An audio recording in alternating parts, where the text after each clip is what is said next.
Choose not to live in a world of filters. Realize your mistakes. Set the foundation for your success. Get some wins. Knucklehead Podcast. Hey, welcome to another edition of Knucklehead Podcast. This is the Knucklehead Steven. Listen, I'm coming at you tonight. I wanted to get into a few things. 4 weapon safety rules. Here's why they are important. So make sure you're paying attention. 4 weapon safety rules. Why are they important? I think in today's world, when we talk about weapons, we talk about engaging targets, we talk about being careful. There are too many topics to get into. I'm not going to make this convoluted minutia, example that makes things confusing. The fact is this: there are very specific rules that you have to follow whenever you're talking about marksmanship, whenever you're talking about handling weapons, that keep the environment around you safe, regardless of experience, and they allow you to not be a threat to somebody else around you. These 4 weapon safety rules are very, very important when you think about the basics, the fundamentals, and how people can go untrained, undisciplined to become productive shooters, right? And they can be trusted with the responsibility that is actually carrying the weapon, right? So 4 weapon safety rules: keep your weapon on safe, keep your finger straightened off the trigger until you're ready to fire.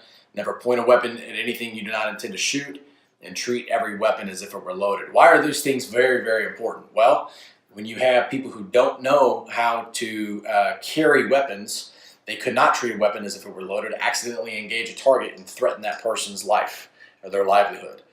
Whenever you're on the range, you have your left and right lateral limits. So if somebody who's watching you and is watching that weapon sees that barrel start to go past that left or right lateral limit, if they start to engage a target beyond that, know your target and what lies beyond it.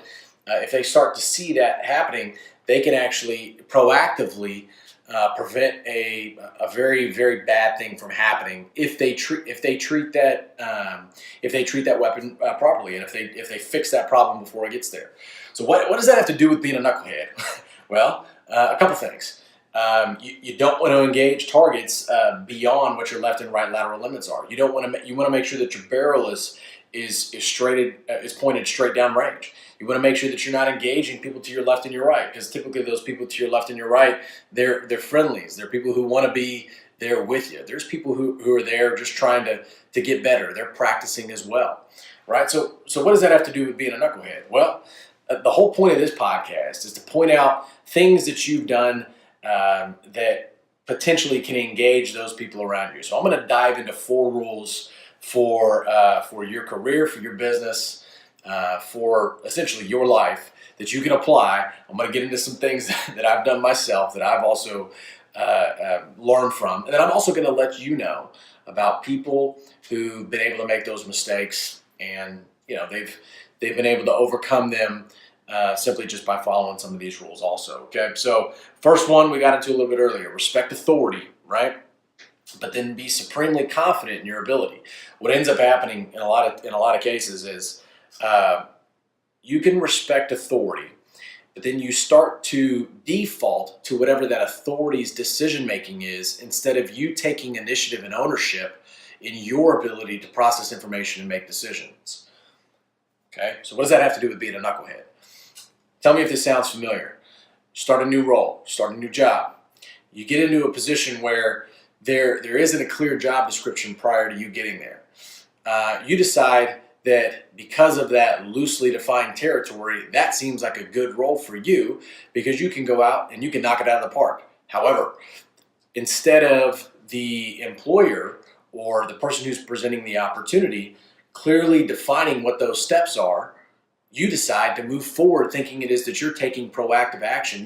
You're actually going out there and making some changes, providing input, valued feedback, only to find out that feedback is actually not going anywhere. As a matter of fact, it's creating a rift between you and whomever that relationship that you've already established is.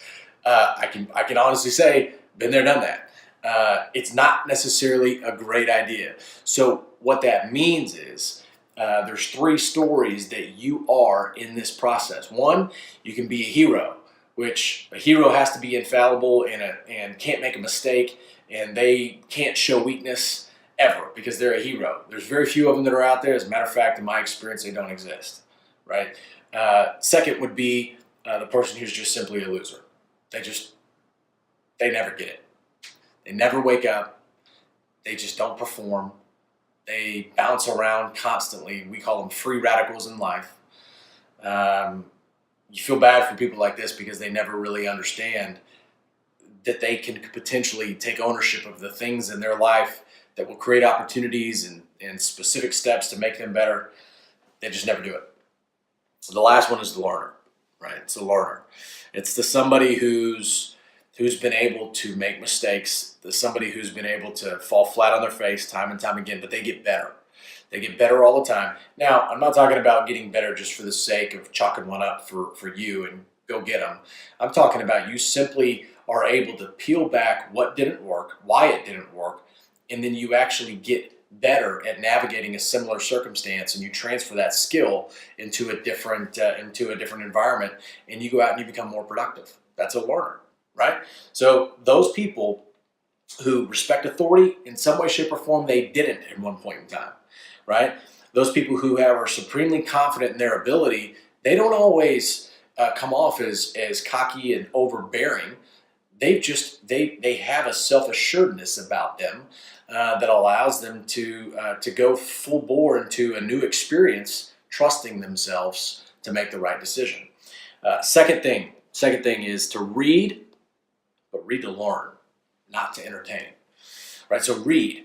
You ever ran into this scenario where you talk to somebody and they kind of name drop a book, so to speak, and they name drop it, and they don't really provide much context around why they're suggesting it, and they don't even really get into the information. They'll say something like, "Oh yeah, How to Win Friends and Influence People. It's a fantastic book on learning how to communicate with people." What gave that away? The title, right? And were you entertained whenever you read that book? Were you reading it in the hopes of actually learning how to win friends and influence people? Did you pull any principles from there? Did you analyze what your communication pattern was? Did you adjust your tonality and your ability to deliver a message? What was it about that particular book that was so influential? Was it suggested to you by somebody? Was it on a book list, so to speak, that potentially could help somebody develop their leadership skills, right? What was the whole point of that particular book? Second principle, you read to learn, not to entertain, right? So you don't just entertain yourself whenever you're going out and developing the person that you need to become. I've heard Grant Cardone say this before. He said, you don't be yourself, you be who you're developing yourself to be. You go out and you become who you need to become, but that takes time, right? And you have to purposely leave that old person behind.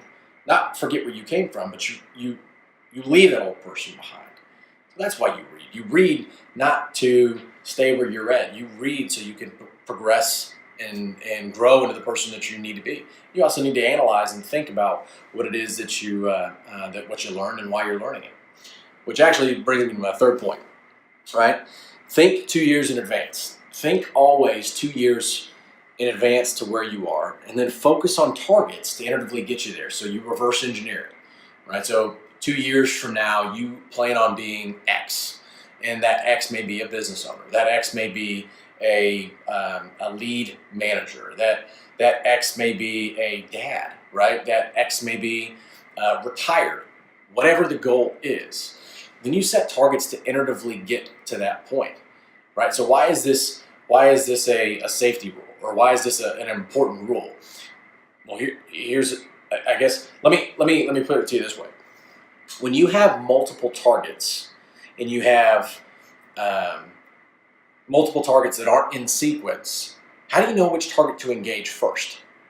right? So if you're on a 200-yard range, and for those of you who are listening online instead of watching the video, imagine for a second that you're in a 25-yard wide bay, and it's 150 yards deep. And what you have is you have multiple targets at various yardage distances and various elevations. How do you know which target to engage first?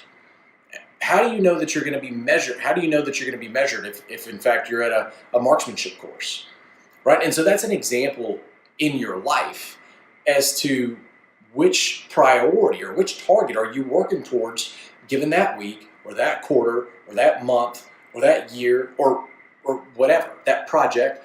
What is the most important target? Well, the person that's going to determine that the most potentially is the person who's presenting you that opportunity. But then you've decided, because you're a learner, remember, based off of your past experiences, that you need to have some input here on how to move forward. So if you can, fast forward 2 years on where you'd like to go and then start to set some milestones, so to speak. I think the autobiography of Benjamin Franklin talks specifically about how he had these 13-week goals and how he split up the year, the 52-week year, in these 13-week sprints. Stephen Covey talks about how there are rocks, or Vern Harnish calls them the Rockefeller habits, where they have these 13-week sprints, these 13-week rocks that are category 2 type of deliverables that you need, that are important, they're not urgent, that you need to be able to do every single day, day in and day out, so you can make iterative progress towards where you need to be in 2 years. That's very, very, very important. Why is it important to do it in 2 years at a time? Well, anybody know that technology changes? Anybody knows that that your career, so to speak, kind of needs to get dusted off from time to time? Your goals need to be refreshed. Anybody ever told your spouse or significant other that you love them 2 years ago? How relevant is that today? I mean, think about that. If you just said to one person, yeah, I told you 2 years ago that I loved you, how well would that go over in your relationship, right? Probably wouldn't go over very well. So you keep that communication tight. You also keep your goals in front of you as you iteratively get to where it is that you want to go. Last thing is this. Last thing is your mentor. You want to choose a mentor, right? And not just choose a mentor for saying that you have one, right? I've had mentors in my life that have been very influential on me and my decision-making ability. Right now, I'm in a position where I don't really have a specific mentor because as far as this goes, the people that I'm choosing, I'm not quite sure where they fit 2 years from now. I do know where I'd like to be. I'm still searching for that individual. And once I find them, it's going to be very, very, very clear on the input that they have on helping me get to that point. Now, first of all, they have to agree that that's something that they'd be interested in doing, because there's an accountability system that takes place there. But why is a mentor important? And it's not because there's too many of them that are available. It's because whenever you finally choose them, today's world, today's environment is when a mentor or somebody gives you input that you don't like to hear, you don't want to listen anymore, right? And that's a knucklehead move. The whole point of a mentor is to give you that feedback, to tell you what you don't want to hear. That's the whole. It's not necessarily because they're going to be a cheerleader for you, right? They're actually there to help you grow outside of what your comfort zone is. I had somebody very recently who's starting to develop into this kind of mentorship role, saying, well, you need to make a decision first before you decide to dedicate more resources to that path. Well, I mean, that makes a whole heck of a lot of sense. But if you get so emotionally invested in what it is that you're trying to accomplish without somebody else kind of going, hey, are you sure that's the right way to go? I don't know if that lines up with what you're telling me your goals are, because your actions don't reinforce what it is that you're trying to get accomplished here. There's somebody else who's from a third-party perspective who can give you that feedback. That's what a mentor is supposed to be. Now, why is this important? Imagine for a second that you had one mentor, one single voice that's giving you that feedback, but then you also had another voice that's giving you different feedback. You have that same person giving you multiple perspectives. So now you have two different individuals giving you three different perspectives. Which one do you listen to? You're not quite sure. And all of a sudden you find yourself completely ineffective, completely unfocused, and not pointed in the right direction of where you need to go. Okay, so what does this have to do with the 4 weapon safety rules? Your left and right lateral limits. You have your barrel pointed down range. Your mentor is like your mentor is like that coach looking at you on the rifle range, and you have your barrel pointed straight down range. But all of a sudden you start to kind of veer off to the left, and you start to almost quasi-engage that person, and you're starting, instead of shooting on target 21, you start shooting on target 17. You're 4 targets over to the left. Oh my gosh, you're going to make it very, very dangerous for those people to the left of you. That mentor is there to help you get back to target 21, get back in line with what it is that you want to get accomplished. You should be able to do that yourself. It shouldn't take a mentor telling you that you're shooting on the wrong target. What ends up happening is you start to slowly get away from the fundamentals. You start to slowly matriculate or move away from what your target is, because you're not quite sure which one you're supposed to be engaged with at that time. And you can have that other person be there to help you understand that that's the focus, that's the target you need to be on, and that's where you need to go, because you've got agreement with that particular individual that in 2 years, that's where you'd like to be, so you're going to work that plan to get there. So just to review, you got 4 weapon safety rules, you got your 4 rules for your career, your business, your life, just as a principle here. So respect authority, right? Always be respectful of authority, but be supremely confident what your ability is, right? Read to learn, not to entertain. 3, think 2 years in advance and focus on targets that'll iteratively get you to that point. 4, focus on what your mentor and you are in agreement about, and get some clarity about what your direction is. So those are the 4 rules. That'll help you stay safe on the range, stay safe throughout life. They'll actually help you make progress, and they'll actually help you get better if you iteratively go back to those. Remember, back to the basics. Go back to the basics. You master the basics, then you can start to get better at being trusted with more responsibility, more roles, more leadership, and going out there and making it happen. So don't be beta, fellas. Don't be beta. Go out and get some wins. Make sure that your confidence is that you've earned that confidence back, right? Confidence is a very fickle thing, but it's also the thing that you need the most in order for you to get anything accomplished. I heard it said that if you're confident in inaccurate information, you're still going to be more effective than if you were supremely confident not confident at all on incorrect information. So, hey, even if you make mistakes, you own it. You got to learn to get better, and then you go from there. So, anyway, lots of great things coming at you. We've got a few guests that are coming up. There's a military influencer conference coming up in Orlando, Florida, in a few months. I checked online for there. There's a guest who's actually going to be coordinating that event. Make sure that you go to there. Go to knuckleheadpodcast.com/shop. Get your Don't Be Beta. Get some wins t-shirts. Get your 78681 rock. Be the rock round rock shirts. Rep your area if that's where it is that you're from. That's where this podcast was started, and that's where I'm from. So you got to be able to rep that. Also, last thing.